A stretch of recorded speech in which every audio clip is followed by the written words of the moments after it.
घाटे आई जय तू माई हो, उगते सूरज घाटे आई जय तू माई हो।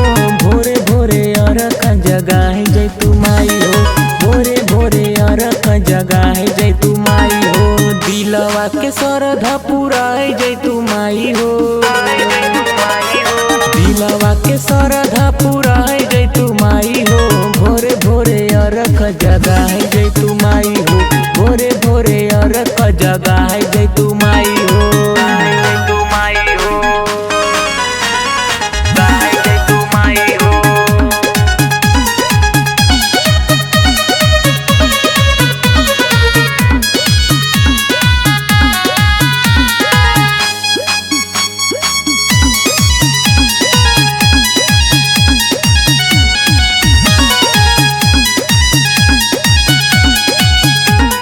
पियरी पहिन हम अइली छठी घाटे, दुख तकलीफ सब तोहरा से बाटे।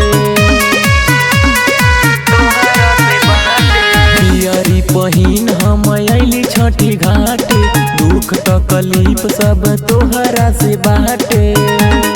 बाजेला बजनवा हर घाट छठी माई हो, बाजेला बजनवा हर घाट छठी माई हो।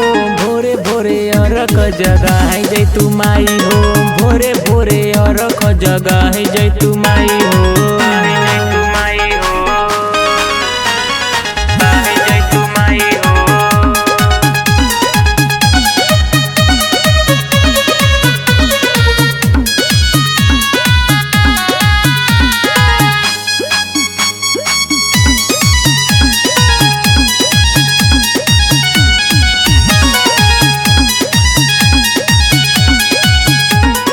जगमग भइल बाटे छठी माई घाट हो, सज के चलल जैसे तोहरो बारात हो।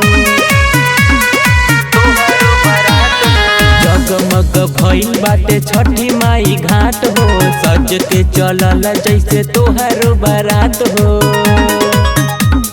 चारों ओर तोहर जय जयकार भइल माई हो, चारों ओर तोहर जय जयकार भइल माई हो। भोरे भोरे अरख जगाए जय तू माई हो, भोरे भोरे अरख जगाए जय तू माई हो।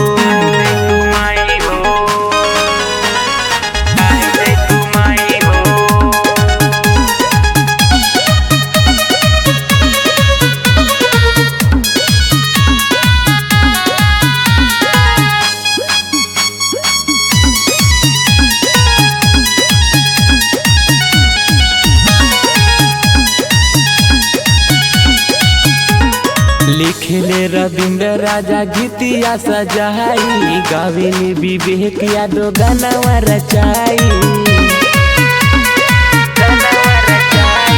लिखले रविंद्र राजा गीतिया सजाई, गावेले विवेक यादव गानवा रचाई।